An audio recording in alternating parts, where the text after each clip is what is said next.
Buen día. Hoy traemos una sección nueva a Reumatología On Demand. Se llamará Reumaguardia y estará presentada por el Dr. Miguel Mesa. Miguel Mesa es un gran amigo, es un reumatólogo, un gran académico y su papel será en estas Reumaguardias revisar los temas de interés del último mes en cuanto a publicaciones en revistas indexadas. Espero sea de todo su gusto y bienvenido Miguel, gracias por colaborar en Reumatología On Demand. Muy buenos días para todos. Mi nombre es Miguel Antonio Mesa, soy médico reumatólogo y les voy a estar haciendo un seguimiento de algunos de los journals más importantes que se publican en el área de reumatología para mostrarles algunos de los principales publicaciones.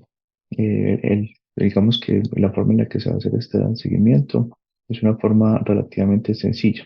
Se vigilan los journals, se escogen los artículos que sean de impacto y se le da prevalencia o preeminencia, por supuesto, a los artículos que son de acceso libre porque son los que todo el mundo tiene posibilidad de adquirir. Entonces vamos a empezar. Voy a tratar de darles una recomendación de cada una de las cosas y les voy a explicar por qué me parecen importantes. Lo primero es que vamos a empezar con una página que se llama The Rheumatologist. Está el link para acceder a él. En este aparecen, es una publicación que nosotros normalmente recomendamos porque resumen artículos, muestran qué hay de nuevo y hacen discusiones de algunos aspectos que son importantes. Aquí en esta parte tenemos como primera parte la publicación en marzo de las guías de vacunación. Son las guías de vacunación que son libres para ver, no para descargar. Y aquí se hace una discusión de cuáles son las principales características de estas vacunaciones. Es una lectura que es recomendada. La siguiente es la recomendación o el alerta que se ha presentado en los pacientes que están en denosumab que tienen alto riesgo de hipocalcemia, especialmente los que son en diálisis. Es una cosa que es importante que debemos tener en cuenta y que debemos vigilar para futuras oportunidades, para no tener dificultades y para hacer un seguimiento estricto a esta situación. Y finalmente, digamos que una lectura que es casi que obligada, que es una revisión de la doctora Zafiro, en el cual se hace una revisión de todo lo que pasó en el año 2022. Esta revisión es una revisión que es una revisión importante porque nos permite estar al día acerca de los principales artículos y sus principales implicaciones. Nuevamente es una recomendación que es importante si ustedes quieren estar al tanto de las situaciones y de digamos que los principales hallazgos, les recomiendo mucho leer este estudio. Adicionalmente a esto, vamos a continuar con el siguiente journal, el Journal de Arthritis y Rheumatology, el volumen 75 y el fascículo 4.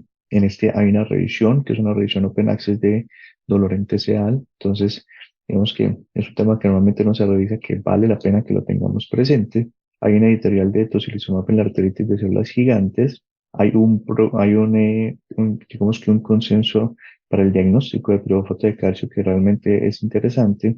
Y en esto lo que se muestra es que hay unas nuevas definiciones para tratar de hacer un diagnóstico radiográfico muy importante y hacer una mejor correlación con el diagnóstico histológico. Entonces, también les recomiendo, continuando con los artículos de artritis y reumatology, tenemos un estudio que es el estudio de nefritis lúpica en el condado de Olmsted, Minnesota, que sabemos que es un condado que tiene un seguimiento parecido a otras cortes como Framingham. En este lo que se vio es que se siguieron los pacientes desde 1926 hasta 2018 y se encontraron los cambios de nefritis lúpica en este periodo de tiempo. ¿Qué es lo que se encontró? Que el diagnóstico de la nefritis lúpica ha aumentado en las últimas 4 décadas, que estos pacientes tienen pobres desenlaces con una mayor tasa de progresión a falla renal y mortalidad, que son cerca de 6 veces más los de la población general. Entonces, digamos que esto es recomendado, lo recomiendo su seguimiento y nos permite ahondar un poco más en los datos de la historia natural de la nefritis lúpica. La causa del editorial que les mencioné previamente son los efectos de la dosis de prednisolona diaria y tocilizumab en la hemoglobina glicada, que siguieron unos pacientes que estaban en los estudios de GIACTA, y lo que encontraron es que tocilizumab disminuye los niveles de hemoglobina glicosilada independiente de la exposición a glucocorticoides, lo que pudiera estar relacionado con efectos glicémicos y no glicémicos, y nos indica que esta es una estrategia que permite ahorrar glucocorticoides que tienen un daño importante acumulado en los pacientes de este grupo de edad, pero no solamente eso, sino ahorrar en lo que es los niveles de hemoglobina glicosilada, que es uno de los mecanismos relacionados por glucocorticoides o no relacionados por glucocorticoides, a través de los cuales los pacientes acumulan daño. Ahora vamos a hablar del ACR Open Rheumatology, que es un journal que es abierto, entonces tienen la ventaja de que los artículos son de libre acceso a estos para la lectura.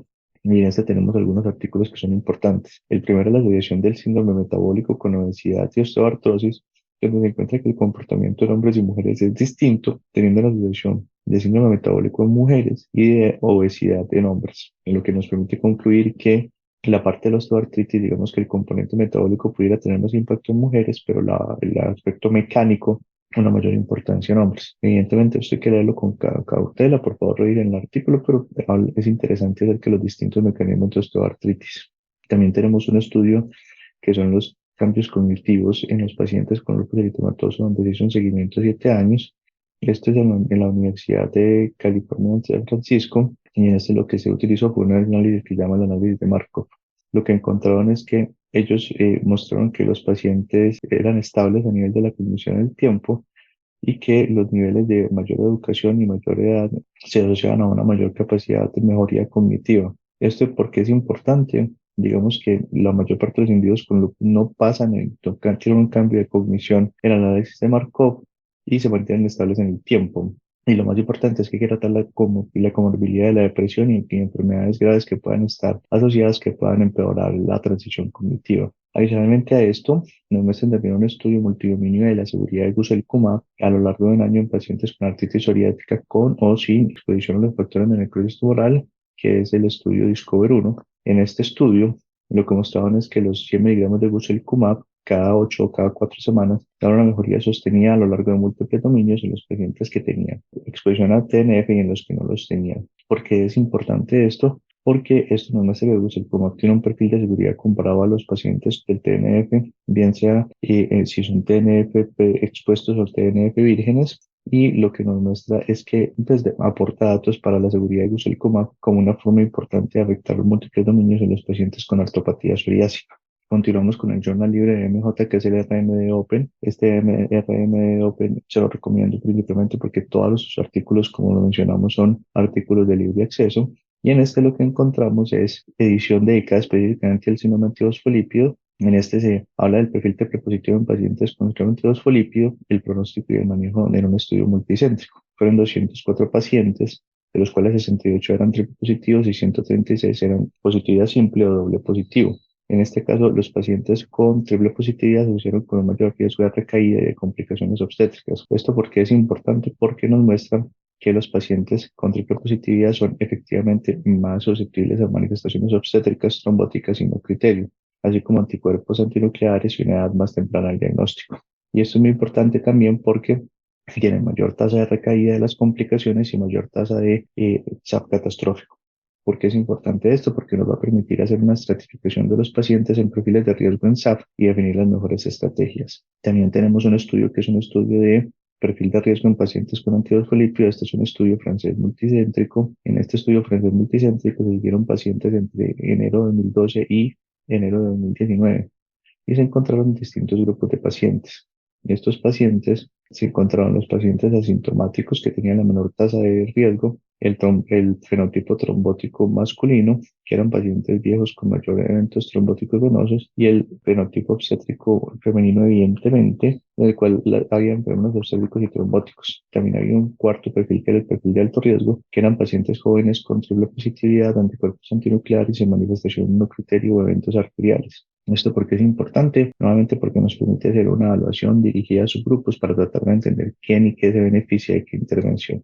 Y para terminar, tenemos los Annals of the Rheumatic Disease, que también tiene unos artículos de libre acceso. En este estamos hablando de uno del impacto de la vacunación en las secuelas agudas o posagudas de las infecciones por SARS-CoV-2. En este se hablaron 280 pacientes, 11% no vacunados, 48 parcialmente vacunados y 41 totalmente vacunados. Y lo que se encontró es que los pacientes que estaban vacunados tenían menor riesgo de presentar complicaciones posagudas de infección de COVID-2. Esto es muy importante porque debemos de recordar que la vacunación no solamente evita esas complicaciones agudas y ese riesgo de mortalidad, sino esas complicaciones posteriores que pueden ser tan, digamos que devastadoras. Adicionalmente a eso hay un estudio que evalúa los factores genéticos asociados con daño en pacientes con espondilitis anquilosante Y en este estudio es importante porque se encontró un nuevo gen, este gen RIR3, que es candidato para daño grave en pacientes con espondilitis. Entonces, nuevamente estamos en esa época en la que tenemos que tratar de objetivizar mejor y subdividir mejor los pacientes, como les he mencionado, y esto nos permite hacer una mejor clasificación y para definir quién y cómo se beneficia de qué intervención de manera más efectiva. Y finalmente, a dos artículos, uno que es los datos de metaanálisis de continuación en glucocorticoides luego de terapia puente, y lo que muestra este estudio, que es un estudio muy interesante, es que mientras más alta sea la dosis y más largo sea el tiempo que tengamos planeado de hacer puente de esteroides, más riesgo es que tengamos un uso prolongado no deseado de esteroides. Entonces nos obliga como reumatólogos a ser muchísimo más exigentes a la hora de plantear nuestras propias metas, tratando de limitar en la medida de lo posible la exposición a glucocorticoides. Y finalmente, otro artículo que también es de RMD Open. Este artículo me lo recomendó el doctor Jason Santamaría. El doctor Jason Santamaría tiene un perfil de Instagram que es muy activo, donde constantemente está publicando información para pacientes, para médicos, y él tiene una parte que se llama el Journal Club, donde mostró este artículo como el artículo de revisión. Este es un artículo en el que se vio pacientes con esclerosis sistémica sin esclerodermia y las características en un registro italiano que es el registro SPRING. En este registro está involucrado el doctor Matucci Cerini, que es uno de los principales líderes de opinión y los principales científicos que tratan este tema. ¿Qué se encontró? Pues que la esclerosis sistémica sin escleroderma es una enfermedad que tiene un perfil de una prevalencia de un 3.4%. Su perfil es un perfil clínico parecido a los pacientes con formas localizadas, pero con menor complicaciones vasculares, y tiene un perfil de anticuerpos que es más parecido a las formas localizadas que a las formas generalizadas, con un mayor tiempo de diagnóstico, que es esperable por lo raro y lo difícil que es hacer este diagnóstico, más o menos 3 años versus 2 contra las formas localizadas y 1 contra las formas difusas. Este es un artículo del cual es una joya porque no se tiene mucha información de este tipo de pacientes y es importante para todos nosotros conocerlo. Y digamos que los invito de corazón a que sigan la página, el perfil del doctor Jason en Instagram, que nos provee importante información. Y al doctor Jason aprovecho para darle las gracias por haberme puesto al tanto de este maravilloso artículo. Muy bien, esto es una breve resumen de los principales artículos y por qué son importantes leerlos. Lo importante es que ustedes tengan claro qué es lo que pueden ver, qué es lo que no pueden ver, qué es lo que quieren ver. Todos estos artículos son de acceso libre, entonces tienen esa ventaja para ustedes, y si les puedo recomendar alguno es el resumen de los principales hallazgos en el 2022 de The Rheumatologist, que nos permite hacer una actualización de aquellos artículos que quizás por el tiempo hayamos pasado por alto. Sin otro motivo en particular, les agradezco. Nos veremos el próximo mes con otro episodio y no me queda más que decirles gracias totales. Muchas gracias, Miguel, por este primer resumen de Reumaguardia. Te esperamos en el próximo mes. Y a ustedes los invitamos a que participen en la sección de comentarios. ¿Qué quieren escuchar? ¿Cuáles son sus temas de interés? Síganos en www.reumatología.online. Encuéntrenos en YouTube y Facebook como reumatología.online. En Instagram como Dr. Sebastián Herrera y en Twitter como reuma-online- o Reumatimes. También pueden ingresar a nuestro podcast privado en podcast.reumatimes.com. Allí podrán encontrar revisiones de tema y el archivo de los simposios Reumatimes. Adicionalmente, si nos quieren seguir escuchando, nos pueden encontrar en Spotify, Google Podcast, Apple Podcast o en cualquiera de las plataformas donde ustedes escuchen sus podcasts. Los esperamos con información concisa y de utilidad en un próximo podcast.